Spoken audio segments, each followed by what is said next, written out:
연중 제28주간 수요일 매일 말씀 10분 강론 시간입니다. 루카복음 11장 42절에서 46절입니다. 그때 주님께서 말씀하셨다. 불행하여라. 너희 바리사이들아. 너희가 박하와 운향과 모든 채소는 11조를 내면서 의로움과 하느님 사랑은 아랑곳하지 않기 때문이다. 그러한 11조도 소홀히 해서는 안 되지만 바로 이러한 것들을 실천해야 한다. 불행하여라. 너희 바리사이들아. 너희가 회당에서 윗자리를 좋아하고 장터에서는 인사받기를 좋아하기 때문이다. 너희는 불행하여라. 너희가 드러나지 않는 무덤과 같기 때문이다. 사람들이 그 위를 밟고 다니면서도 무덤인 줄을 알지 못한다. 율법교사 가운데 어떤 사람이 예수님께 스승님 그렇게 말씀하시면 저희까지 모욕하시는 것입니다 하고 말하였다. 그러자 예수님께서 이르셨다. 너희 율법교사들도 불행하여라. 너희가 힘겨운 짐을 사람들에게 지워놓고 너희 자신들은 그 짐에 손가락 하나 되려고 하지 않기 때문이다. 주님의 말씀입니다. 그리스도님 찬미합니다. 네, 오늘 바리사이들과 율법학자들이 예수님께 아주 강력한 경고의 말씀을 듣고 있죠. 아마 욕이라고 해도 과언이 아닐 겁니다. 저도 이제 뜨끔합니다. 저도 사제이기도 하고 이렇게 말씀을 들었는데 오늘 주님께서 몇 가지 11조에 대한 것들 정말 물적인 11조도 내야 되지만 바로 의로움과 하나님 사랑도 11조를 해야 된다는 말씀이죠. 또 회당에서 인사받기를 좋아하고 장터에서 그렇죠. 회당에서 윗자리에 앉기를 좋아한다는 것. 또 무덤과 같기 때문이라는 것. 우리의 삶이 겉은 화려하지만 속은 썩어 있다는 것이겠죠. 그러자 이제 율법교사가 그렇게 말씀하시면 우리까지 모여가는 거 아닙니까? 하고 말했더니 또 율법교사들도 이렇게 말씀하십니다. 불행하여라. 너희가 힘겨운 짐을 사람들에게 지어놓고 너희 자신들은 그 짐에 손가락 하나 대려고 하지 않는다. 저도 상당히 많이 묵상이 되는 오늘 대목의 말씀입니다. 회칠한 무덤, 겉과 속이 다르다는 차원이시죠. 첫 번째로 회칠한 무덤과 같이 살지 않기를 바라는 것이 첫 번째. 박하와 운향과 모든 채소의 11조를 내면서 하는 말씀을 하십니다. 하느님의 의로움과 사랑은 그렇지 않지 않냐 하는 것인데 이스라엘에서 성전 운영을 하는 사제들의 삶을 위해서 사실은 11조를 내는 겁니다. 아모스 4장 4절, 창세기 28장 22절에 나와 있어요. 여러분들도 봉헌금과 교모금을 내지 않습니까? 교회 유지비뿐만 아니라 이런 그 사제 생활에 대한 부분도 여러분들이 책임을 지어 주님께 감사한 말씀을 드립니다. 율법은 먼저 11조 봉헌을 말하고 있어요. 왜냐하면 땅에서 그 당시 땅에서 소출한 첫 열매들은 대체로 좋은 것이기 때문에 바로 11조를 바치는 하느님께 바친다는 것이죠. 원래 12부족이었잖아요. 이스라엘이 가나안 땅에 들어가서 11개 부족은 땅을 다 똑같이 분배받았는데 레위 지파만큼은 땅의 분배를 받지 않고 각 지파에서 11개 지파에서 10분의 1씩 내면은 똑같이 분배받는 그런 레위 지파의 그 관습과 전통을 지금도 가지고 있는 것입니다. 바빌론 사람들과 이집트 사람들처럼 히브리 사람들은요, 신성의 하느님께 첫 수확한 농산물을 봉헌한 그런 그 전통이 있습니다. 사제는 이렇게 율법과 함께 두 가지 엄청난 봉헌을 근본 원리에 따라 이렇게 항상 얘기하고 예견합니다. 파스카 주간에 보시면 첫 번째 기름, 레위기 23장 10절 이하인데요. 파스카 주간 첫 기름, 그리고 오순절의 첫 곡물, 탈출기 34장 22절, 레위기 23장 17절입니다. 이렇게 첫 기름이 그 당시에는 굉장히 중요하지 않습니까? 기름의 모든 것, 요즘에 같으면 뭐 전기와 같은 건데, 기름을 정말 봉헌하고 또 곡물, 첫 곡물, 탈출기에 나오는 것들이죠. 이렇게 계절과 시기에 따라서 11조가 항상 전통으로 되어 있었습니다.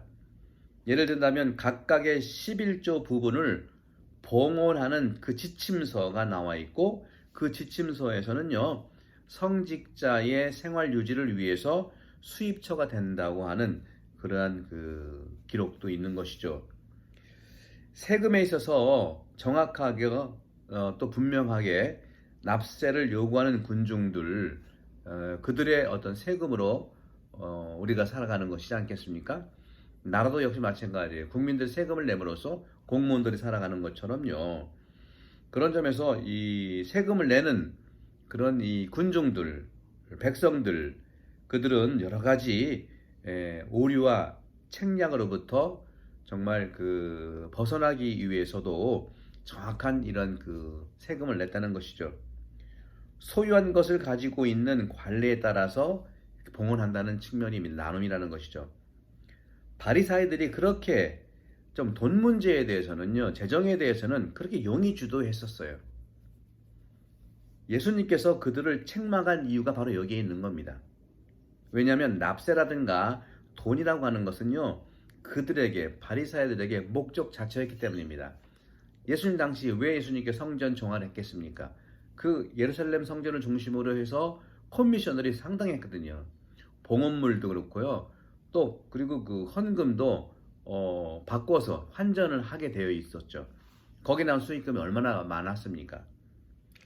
하지만 이러한 물질적인 것에 대신하여 하느님께 사랑하고 성실한 의로움에 대한 이런 신심, 그런 것들도 해야 되지 않느냐 하는 예수님의 본질적인 11조의 말씀입니다. 또 한편 회당에서 윗자리에 앉고 장터에서 인사받기를 좋아한다는 이런 부분들 보면은 일반적으로 사람들은요, 반대의 길을 가는 경향이 있어요.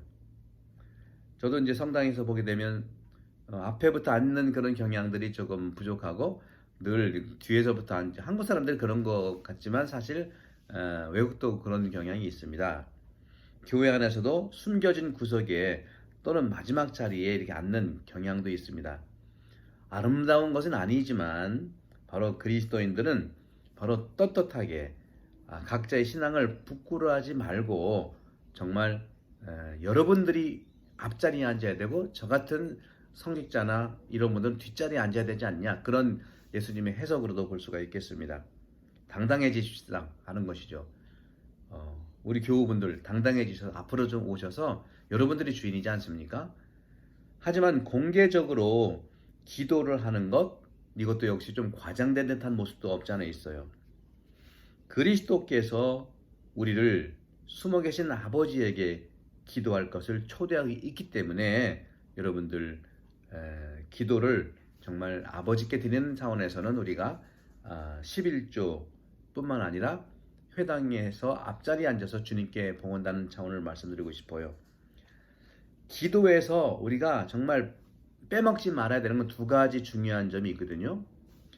기도는 기본적으로 공동으로 지내는 전례 기도와 개인이 드리는 개인 기도, 이렇게 두 가지로 나눠 있어요. 전례는 정말 모임, 공동의 그러한 신앙 고백, 교회 일치, 이런 것들을 고백하는 것이에요.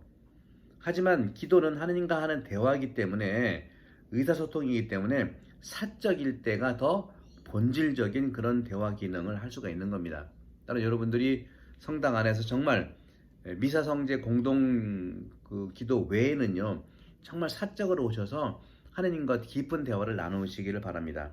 이 두 가지를 우리가 잘 조화를 이루어야 되겠죠.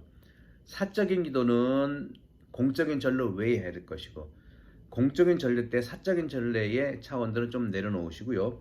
이런 차원에서 근본적으로 2차 받은 공의회는 정말 우리가 공동체의 봉헌, 다시 말하면 전례의 능동적인 참으로 인한 공동체성의 일치와 개인의 그러한 사적인 하느님과의 깊은 일치와 성찰과 이러한 그 묵상의 기도를 안내하고 있는 겁니다. 따라서 우리는 종종 교회의 전례 공동 기도를 하고요. 또 개별적인 기도와 함께 우리의 신앙과 신심은 발전되고 또 성장한다고 말씀드리고 싶어요. 공적인 기도가 바리사이의 행동으로 우리가 오해되지 않으면 좋겠다는 말씀을 주님은 하십니다. 주님의 기도는, 주님이 바라시는 기도는 진실되고 성실한 기도가 되기를 주님은 바라시는 것이죠. 장터에서 인사받기를 좋아한다는 이 측면에서도 가끔 우리는 길거리에서 걸어가는 신부님이나 수녀님 보고 인사를 합니다. 성직자나 수도자 복장에서 풍기는 그러한 영향력 때문에 그런지는 모르겠습니다. 하지만 바리사이처럼 그렇게 우리도 인사받기를 좋아한 건 아니죠.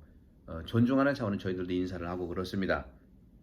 그렇기 때문에 사제가 그렇게 존경을 받는 이유는 내 개인이 훌륭하기보다는 그리스도를 대표한다고 보기 때문에, 그리스도를 살아가는 분들이기 때문에 사제나 수도자에게 존경을 표하는 거 아니겠습니까? 인사는 단순한 그 사람의 인품에서 나오고 그 인품을 통해서 근본적인 그 가치를 알아보게 되어 있는 것이죠. 그런 점에서 같은 느낌으로 우리 그리스도인들도요, 우리의 신앙의 삶의 실행을 통해서 다가오는 모든 일로부터 찬양을 받을 수가 있어요. 신자라는 이유로 인해서 존중을 받을 수 있다는 것이죠. 왜? 여러분들도 그리스도를 사랑받는 하나님의 자녀이기 때문에 그렇습니다. 무엇인가를 받아 그것을 소유하기 때문에 우리도 하느님께 감사를 드려야 되는 것이고요. 또 다른 이들도 무엇인가를 감탄하고 찬미하는 것에 동반할 수 있다는 것입니다. 이런 측면에서 바로 공경이라고 하는 것은 하나님께서 우리에게 주시는 특별한 선물, 신앙을 받아들였기 때문입니다. 인간은 하나님의 모상입니다. 그렇죠? 이 거룩한 모상의 특징은 바로 외적인 형식이나 색깔 때문 물질 안에 있는 것이 아닙니다. 만약에 성직자 복장, 장터 그 복장만을 가지고 인사받기를 좋아한다? 그건 우상숭배예요. 우리는 스스로 우리 안에 형식과 색깔만, 또 어떻게 보면 위치만 따져보는 우상숭배에 넘어가지 않기를 주님께서는 바라십니다. 우리를 만나는 사람들은 하느님을 기억하는 분이기 때문에 바로 서로가 존중한다는 사실은 하느님의 모상을 똑같이 지녔고, 특별히 저나 수도자를 여러분들이 존중하는 것은 그리스도를 대표하고 그리스도의 삶을 우리가 살아가기를 노력하는 그런 봉헌을 한 사람들이기 때문에 그런 거 아니겠어요? 그렇기 때문에 나에 대한 것은 여러분들에 대한 그리스도 때문에 우리를 존중하고 그리스도의 인격을 내가 살도록 하는 것이죠. 전혀 인격은 살지 않는데, 그리스도를 살지 않는데 우리가 인사를 한다는 것은 물론 할 수는 있겠지만 우리가 조심해야 된다는 주님의 이런 말씀이기도 합니다. 장터에서 인사받기를, 회당에서 윗자리를, 이 부분들 우리는 반대로 우리가 제가 먼저 인사하고 또 성당 안에서 여러분들이 앞자리에 앉기를 주님께서 말씀하시는 듯해서 말씀드립니다. 성부와 성자 성령께서 여러분 모두에 강복합니다. 감사합니다.